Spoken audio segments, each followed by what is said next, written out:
I came home early from work to find my husband shirtless, hands on our marriage counselor's waist, guiding her across our living room like they were the stars of some forbidden ballroom. I didn't even get a chance to close the door before they froze, her cheeks flushed, his eyes wide, their bodies still pressed too close. The air was thick with something more than sweat, and the music on our speaker, some slow, pulsing R&B, made my stomach twist.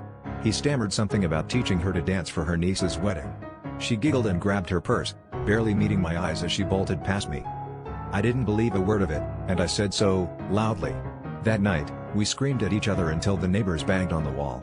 He swore nothing happened, that I was paranoid, that I was making a mess out of nothing. But socks and empty wine glasses on the coffee table told a different story. He stormed out and didn't come back until sunrise, reeking of alcohol and refusing to say where he'd been. Our marriage counselor, once so warm and neutral, started canceling sessions, always at the last minute, never rescheduling. I tried to convince myself I was overreacting, but every room in the house felt contaminated.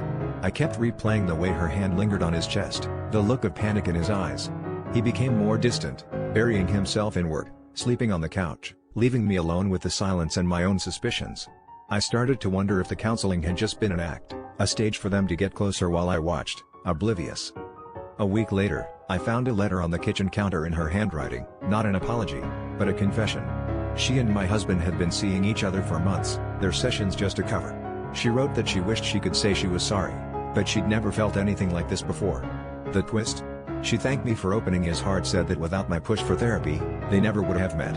I realized then the betrayal wasn't just about them, it was about me, always fighting to fix what was already broken, too scared to admit I was the only one still trying.